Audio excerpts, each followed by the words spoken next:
Hey guys, it's TheFrXion here, or Tiger Tank 12, however you want to call me, I don't really care. And today is the 15th of January. The winter event, or whatever you want to call it, has ended today. And thus you can see we're back in our standard garage.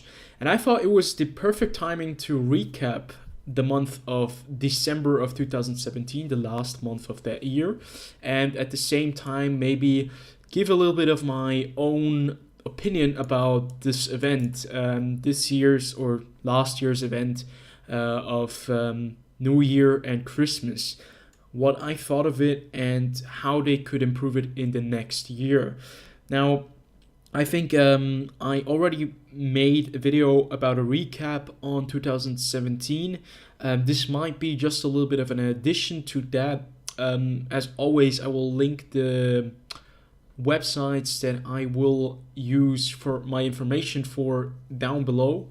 And there's actually going to be one thing that I want to cover real fast with you guys, and that is an additional piece of information to the patch 9.22, and that is that they actually have an idea. Actually, there are some rumors about a vehicle that might be one of those tier 10 tanks that will be added in 9.22 that we have not known about. You know, the to be announced vehicle. They have some screenshots, and it might be quite interesting to know what kind of tank you can expect from that kind of source.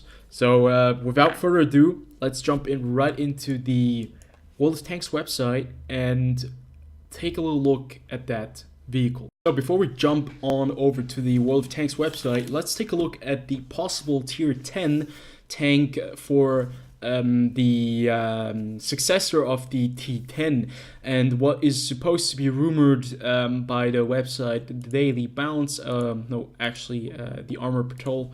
I will link all the websites in the description. Is that the Object 777 version 2 might be this tier 10. This vehicle has been in the game files for quite some time. I've seen it around a few times, and we can actually take a look at the 3D model. Let's see if we can get a visual model here. There we go. It does seem to resemble a T10, at least a T10 turret, and it does have a hull that is fairly interesting. Very flat, you know, standard Soviet design, but it doesn't have the pike nose like the IS-7, or it does have more of this flat lower plate like the IS-4 and the T10 does have. It looks very interesting. It looks like a bigger medium tank that has just kind of outweighed itself and managed to get right into the heavy tank branch because of its weight and its size. One very interesting fact is that there is like a little turret in the back of this vehicle with, I'm not sure what kind of caliber gun that is. It might be a 20 mil against, I don't know, looks like anti-air gun. Very interesting nonetheless, but it does seem to be also a weak spot. So yeah, that's cool. That's interesting. It's a cool looking tank. If this might be the vehicle, we can take a look at the stats real fast. It does have the 122 millimeter gun that is almost the same as the IS-4. Does have the same amount of pen, same amount of damage, dispersion 0.36, aim time 2.70. You can see it's quite an interesting tier 10 heavy tank in my opinion, because hull armor wise it's not very strong. 132 millimeters frontally, 258 on the turret. That's kind of, you know, the Soviet tanks have thick turret armor, but other than that, those stats are not too crazy. Might be still a tank with quite impressive spaced armor on the side, as you can see right here. Like, that's quite a strong side. 176 millimeters actually at tier 10. You can actually easily pen that right here. I'm not sure if there's a lot of spaced armor. Like right here it's very thick, but in the front 214, 140 on the back, like part of the tank. very interesting. It's nothing is final yet. We don't know if this is going to be the replacement tank. At least I don't really know. But it does look very interesting. 390 base view range, 2100 HP. So yeah, interesting looking tank. And one thing that definitely is going to be interesting right here is going to be the top speed, 50 kilometers. That is as fast as the IS-7, but I think this tank will go faster, at least accelerate better. Tank traverse is nothing too spectacular, 29.20, but still, it does fire heat rounds as secondary armament. Very interesting nonetheless. I'll link those stats, all those websites in the description down below, as already mentioned. And the next thing we'll take a look at right now is that there are going to be 2 new HD tanks, the last HD tanks that will arrive in World of Tanks. Afterwards, every other tank in the game will be on high definition. It took them, I think, 4 years to finish every vehicle in high definition. And the last tank that will turn into a high definition tank is going to be the AMX-40, the Duck. It looks pretty damn nice. Might pick it up once more. It's a tier 4, and the Tiger will be reskinned. Actually, I'm quite excited for this. You know, my name is Tiger Tank, but in the game, this tank has been massively kind of underrepresented, or it's not very good. Does have a crazy good gun, a very good DPM, but other than that, it's a box tank. And since those historical vehicles always have a hard time in this kind of game, the Tiger's not very good tier for tier. I think the T29 is definitely better in those respects. But yeah, that's about that. And also from the Armor Patrol, we get the information that the Object 432, the tier 10 tank that has not been announced yet, or we don't know the rumors about, is not going to have a fully traversable turret like the Object 140. I think I kind of expected that to happen since, well, I mean, the predecessor, the Object 432, the Object 416, they both didn't have fully traversable turrets, and I kind of expected that. I'm not a big fan of these 180 degrees turrets, but I mean, it's so difficult. The tank is so weird to play currently. I like it, but it's so difficult. I'm currently at the Object 432. I'm trying to get the Object 430 before the patch will hit live servers, and I'll maybe give you guys a little bit of information how I'm doing currently. So moving on. Now we're going to get to the prime stop of this video, and what we are going to be looking at is going to be the news that have hit World of Tanks, or just the things that have happened in December, and we're going to take a little look. So December has been a very, very active month for World of Tanks. Obviously, this is the month where they make the most revenue, where they make the most money. At least that's what they noticed the last 2 years because of the advent calendar. So starting off the month, update 9.21, which we currently are at right now. There was a common test, didn't really participate that much in it. 9.21 hasn't been, I mean, it's a nice patch, don't get me wrong, but it hasn't been any spectacular. It was the last patch of the year, and yeah. I mean, the customization was nice, the new French tanks. The biggest change on 9.21 was definitely the change of the British Tank Destroyer line. It was nice that I got the FV215 B183. That was a nice gift for me. And then moving on, Advent Calendar, we're not going to be covering all of these things because there are just some tanks there that were very interesting, at least for me. The T92. Starting off the Advent Calendar, very strong with a new tier 8 American light tank. I really like it. It's a very good scout. Doesn't have a good gun though. It's just very good at scouting. Very, very good camo rating. Other than that, nothing too special. I think a few people kind of skipped this tank. Then the holiday special. This is where they were teasing us with the holidays. I mean, the holiday season, what is going to happen, and all that stuff. Then the M46. Moving on, Advent Calendar, the Liberté. Obviously, think people will have probably picked that one up for a nice buck. One of the strongest premium tanks in the game, definitely.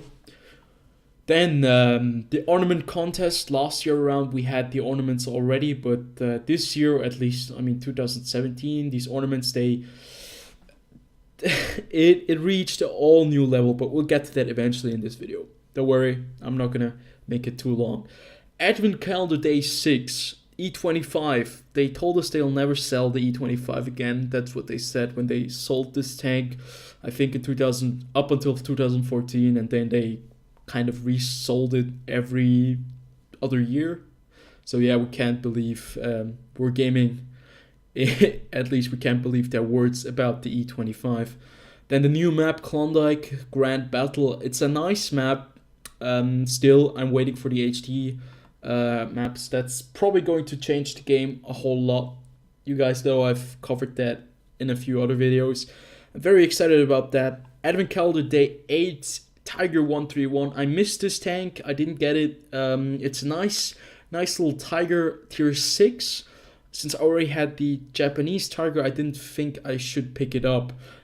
I mean, my name is Tiger Tank, and I love playing my Tiger, but still at the same time, it's just really underpowered.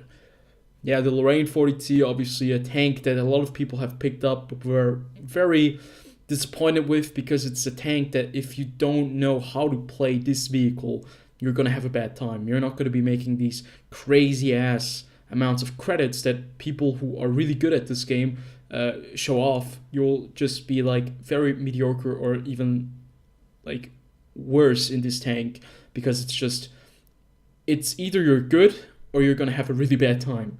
If you're good in this tank, you're gonna have a great time. If you're bad in this tank, you're gonna have a bad time. And that's how simple this tank really is, actually. Then update 9.21 hit the live server on the 12th of December.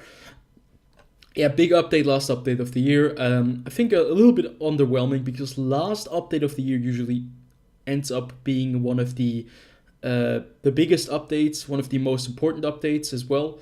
Last year around, they added the new Swedish tanks.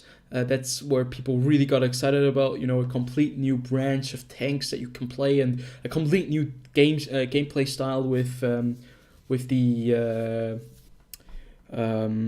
hydraulics and stuff, with the tank destroyers that were very, very unique and still are very unique. I think one of the best updates that Wargaming have brought out in a very long time. Now this year around, I mean, customization is nice. The Badger is awfully overpowered, but still it's a nice tank. Since I got it in my garage, I don't want to play against the Badger, but you know, playing the Badger is nice. Probably gonna cover that one as well in my What to Expect series eventually.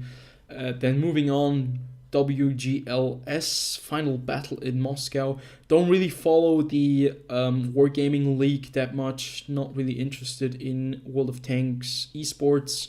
I know some of you guys probably are interested in that, but for me it's just not that interesting. Then the Advent Calendar, you can see they sold the M6A2E1, the Mutant M6. A lot of people who picked up this tank back in the day when it was sold as only with a bundle. When you could only get this tank when you bought this bundle, like the starting bundle of World of Tanks, and they didn't sell it again until 2016, last year. And I actually picked one up, and I feel kind of stupid for it, because it's a horrible tank. I might make a review of this tank. It's a horrible tank. The people who bought this tank afterwards were kind of stupid to buy it, including me. The people who bought the package back then were kind of stupid to buy it, because they were just completely fooled over by Wargaming, because they told them that no one is going to sell this tank. It was a novelty, so this novelty has worn off. It's no longer a novelty, it's just the practice of Wargaming. Then moving on, I would have liked to have the STG, the normal STG without the guard. I got the guard somehow back in the day, but yeah, very powerful tanks. Like, The T26, very strong tank. The Jagdtiger 88, not very strong. I think people very much dislike this tank. The STG, super powerful. Cromwell B, a fan favorite. Same goes for the Rudy. And the Rheinmetall Scorpion G, obviously one of the most overpowered tanks, tier for tier in the world of tanks. Then moving on, this is actually where the holiday ops has started, 15th, 14th of December, and the January overview, where they announced all the things for 2018. So all in all, December up until the 24th, Christmas, where they released where you were able to buy the Mauerbrecher, there was a lot of stuff going on. You had discounts, you had certain tanks that you could buy in the advent calendar. There were overviews for what is going to happen in January. You had the Christmas event going on with the holiday ops. You had discounts on equipment and all that stuff. And I think experience transfer, crew XP. So all in all, you had like crazy much going on. And this is the month where I noticed the player base in World of Tanks, at least on the North American server, being over 30,000 players, which you don't see very often happening. And this is the first time I saw where the player base actually was over 30k. I've never seen 30,000 players at the same time on the NA server, and that does mean something. Wargaming has done something that people did like. So yeah, Happy New Year, great discounts, consumables, retraining. This wasn't really that much of a discount. Actually, the conversion rate, that's I think what the people used to get certain free XP bonuses on their account. But all in all, 2017 December was, I think, one of the most intense months for wargaming in 2017, maybe for World of Tanks in the last few years. It was one of the most intense months. I have to say I did enjoy World of Tanks quite a lot. If we take a look at the holiday ops in particular, I would say that I did enjoy the fact that you could actually rank up the trees and all that stuff to level 10, and that for each level or for each tier that you unlocked, you got something for free. Let's say you don't pay any money at Wargaming and you get like these boxes that you could get every week, that would reset, and you could get just by playing the game.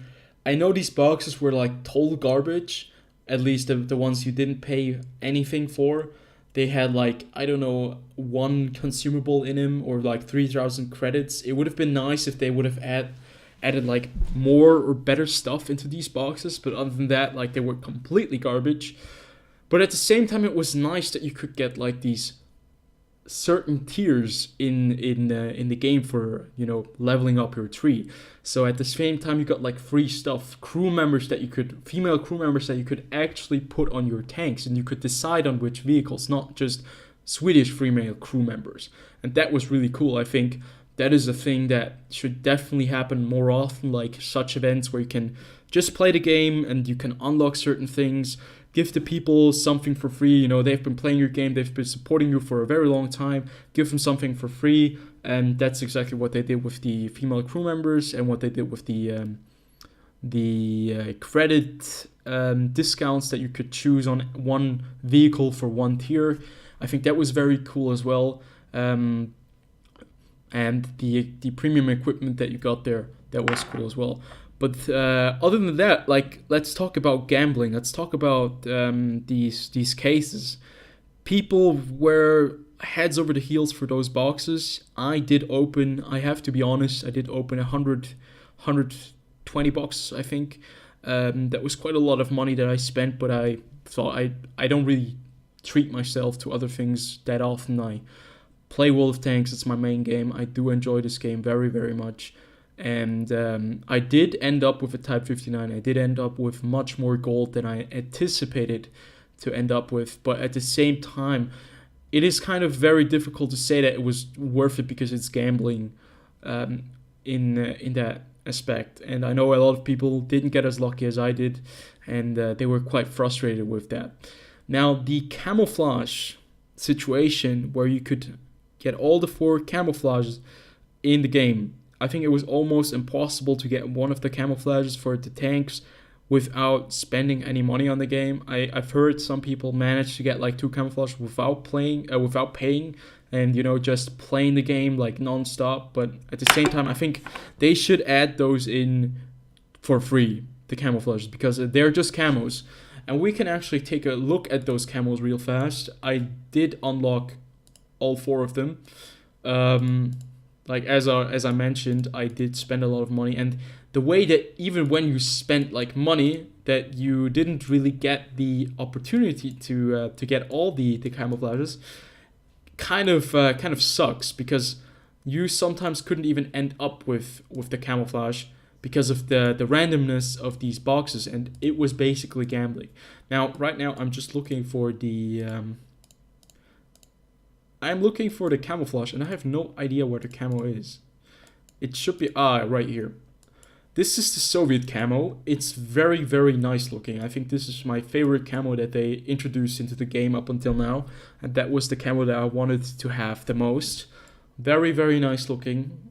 I mean, the pattern is just, it's a nice art style. At least I like it. I mean, obviously it's a subjective kind of view on things right there. Moving on, the next camouflage that I did unlock was the I think this is the traditional, or the I think this is the traditional camouflage that you could get.